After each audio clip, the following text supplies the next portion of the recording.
Olá, eu sou o pastor David Paniago e hoje vamos meditar sobre Lucas capítulo 1, versículo 35.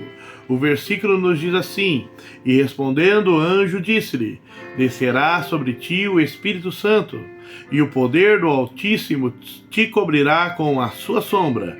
Por isso também o santo que de ti há de nascer será chamado Filho de Deus. Mais uma vez. E respondendo o anjo disse-lhe: Descerá sobre ti o Espírito Santo, e o poder do Altíssimo te cobrirá com a sua sombra.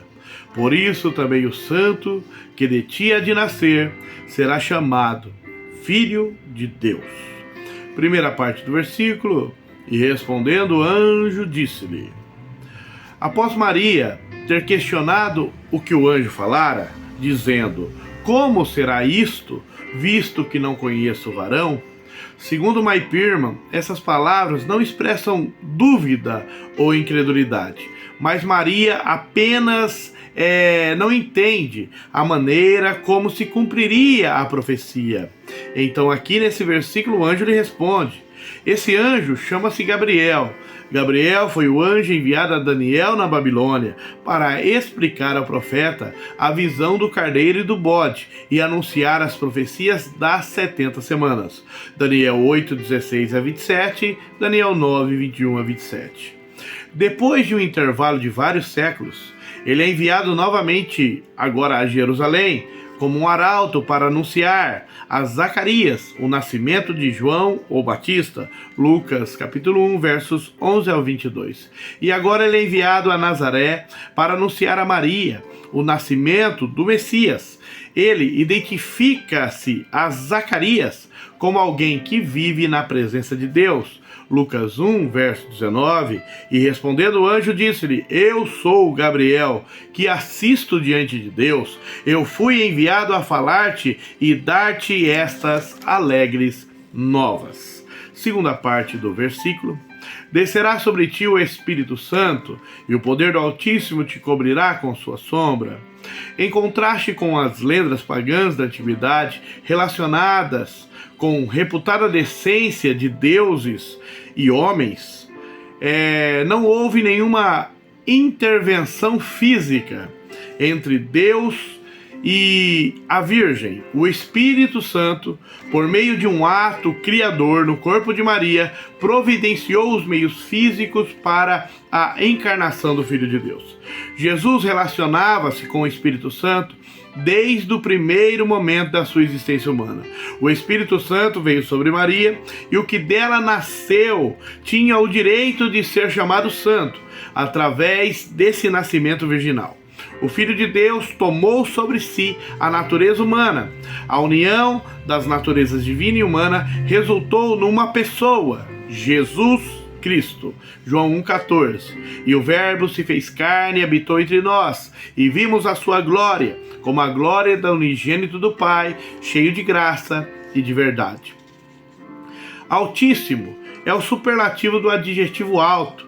É usado como um título de Deus, destacando a sua supremacia. Gênesis 14, 18, Salmos 7, 17.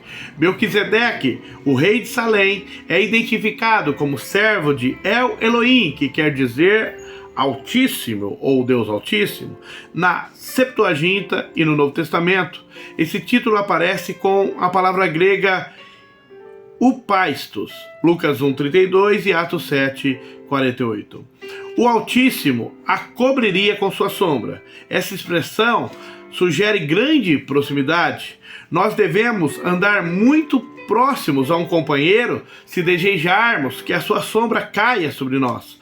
Podemos imaginar alguma expressão mais perfeita ao descrever a constante presença de Deus com os seus escolhidos do que estas, pois a Bíblia fala que os escolhidos de Deus descansarão à sua sombra. Salmo 91, verso 1. Na bela alegoria de Salomão, a igreja, em época de especial comunhão com Cristo, diz a respeito dele: Desejo muito a sua sombra, e debaixo dela me assento. Cantares 2:3. Maria não precisaria temer, poderia confiar em Deus e habitar no seu esconderijo do Altíssimo, e descansar à sombra do Todo-Poderoso, o Deus El Shaddai e o Deus El Elyon. O Salmo 121 também diz como se fosse ao contrário: o Senhor é a tua sombra, à tua direita. Por isso o sol não te molestará de dia e nem a lua de noite. Então essa sombra significa proximidade e significa proteção. Um lugar que Maria poderia descansar. Terceira e última parte. Por isso também o santo, que de ti há de nascer, será chamado Filho de Deus. Por ser filho do Altíssimo, nascido de uma virgem, embora homem, Jesus seria santo e filho de Deus. Na linguagem bíblica, filho significa quem participa da natureza de algo ou alguém. O Filho do Altíssimo participa da natureza de Deus, é verdadeiramente divino. Afinal, sua vida vinha de cima, João 8:23. Ele é descrito por Paulo como o homem que veio do céu, 1 Coríntios 15:47. Ele mesmo diz de si próprio: eu sou o pão vivo que desceu do céu, João capítulo 6. Santo também é um atributo divino. Ninguém é santo como o Senhor, diz a palavra. E um dos títulos de Deus, Jesus se identifica à igreja de Filadélfia como aquele que é santo, o que é verdadeiro. Por possuir natureza divina, Jesus compartilha da santidade de Deus Pai. E ao anjo da igreja que está em Filadélfia escreve: isto diz o que é santo. Apocalipse 3:7. Aquele que é santo só poderia ter nascido do próprio Espírito Santo. Que Deus em Cristo vos abençoe.